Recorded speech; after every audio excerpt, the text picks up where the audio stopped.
The burning train एक ऐसी कहानी है जो बचपन की दोस्ती, सपनों, प्रेम, विश्वासघात, बदले और इंसानियत की जद्दोजहद को एक सुपरफास्ट ट्रेन की आग की तरह तेज और खतरनाक रफ्तार में बयां करती है। अशोक एक बेहद अमीर उद्योगपति का इकलौता बेटा, बचपन से ही कारों का दीवाना है। उसकी दोस्ती विनोद से होती है, जो रेलगाड़ियों का शौकीन है और जिसका सपना है कि भारत की सबसे तेज ट्रेन बनाए। उनका एक और दोस्त राकेश भी विनोद के सपने में साथ देता है। इन तीनों का एक और दोस्त रणधीर विनोद से हमेशा आगे निकलने की होड़ में रहता है और उसी दिन से उसके मन में जीतने हारने की कड़वाहट पड़ जाती है। कुछ सालों बाद एक रेलवे डांस फंक्शन में अशोक और विनोद की जिंदगी में प्यार दस्तक देता है। अशोक सुंदर और शालीन सीमा पर दिल हार बैठता है। विनोद को शीतल मिलती है, जिनसे वह शादी कर लेता है। उनका एक बेटा होता है राजू। इधर विनोद एक बेहतरीन रेलवे इंजीनियर बन चुका है। उसे नई दिल्ली से मुंबई के बीच चलने वाली सुपरफास्ट एक्सप्रेस ट्रेन बनाने का सपना पूरा करने का बड़ा कॉन्ट्रैक्ट मिलता है। इसमें राकेश उसका सहायक है। रणधीर यह हार बर्दाश्त नहीं कर पाता और बदला लेने की कसम खाकर चला जाता है। मंगनी के बाद जब अशोक और सीमा शादी की तैयारी कर रहे होते हैं, तभी अशोक को अपने पिता की मौत की खबर मिलती है। उसे पता चलता है कि उसकी सारी संपत्ति कर्ज में डूबी है और वह बिल्कुल कंगाल हो चुका है। इसी समय सीमा की चिट्ठी आती है। वह रिश्ता तोड़ देती है, लिखते हुए कि वह अशोक से उसके पैसे के लिए प्यार करती थी और अब उसका कोई मतलब नहीं। टूट चुका अशोक सब छोड़कर शहर से दूर चला जाता है। 6 साल में विनोद पूरी तरह ट्रेन बनाने में खो गया है। वह अपनी पत्नी और बेटे से दूर होता जाता है।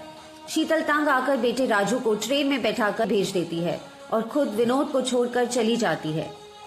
इसी ट्रेन के उद्घाटन के दिन राकेश मुंबई जाने के लिए विमान पकड़ता है।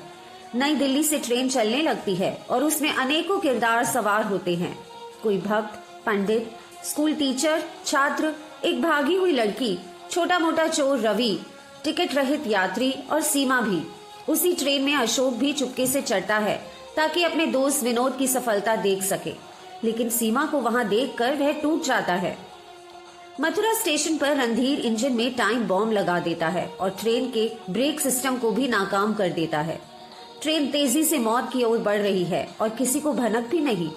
अशोक बीच में ट्रेन छोड़ देता है, लेकिन जब उसे रणधीर की करतूत पता चलती है, वह पागलों की तरह ट्रेन को पकड़ने दौड़ पड़ता है। कोटा स्टेशन पर वह ट्रेन में चढ़ तो जाता है, मगर अब तक बहुत देरी हो चुकी होती है। आधी दूरी पर बम फट जाता है। दोनों ड्राइवर मारे जाते हैं। ब्रेक और एस्केलेटर पूरी तरह खत्म। अशोक, रवि और गार्ड ऊपर चढ़कर इंजन तक पहुंचने की कोशिश करते हैं।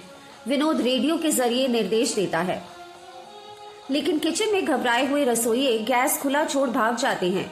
एक चिंगारी तेज धमाके में बदल जाती है और आधी ट्रेन आग की लपटों में घिर जाती है।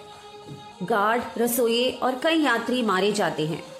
अशोक और रवि मुश्किल से बचते हैं और जलते डिब्बों को बाकी यात्रियों से अलग करने की कोशिश करते हैं।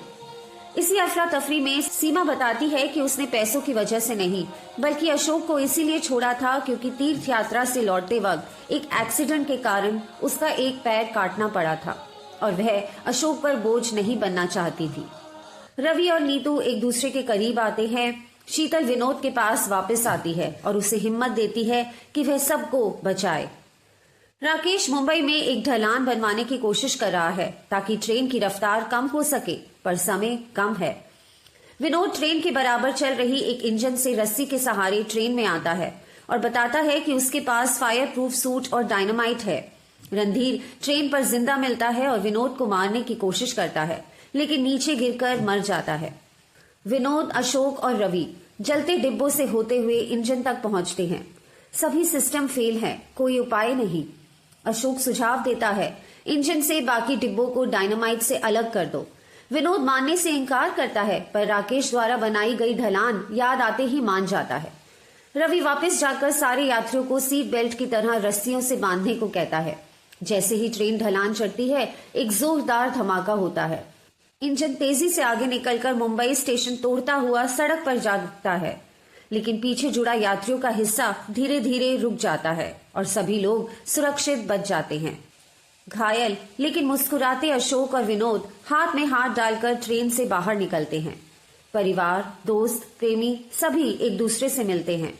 ट्रेन रुक चुकी थी, जख्म थे, राख थी, पर फिर भी दिलों में जीत थी। द बर्निंग ट्रेन सिर्फ एक हादसा नहीं था, यह उन दिलों की कहानी थी जो राख से भी उम्मीद ढूंढ लेते हैं। आपको आज की कहानी कैसी लगी नीचे कमेंट्स में जरूर बताइएगा और इस चैनल को लाइक, शेयर, सब्सक्राइब भी कीजिएगा। धन्यवाद।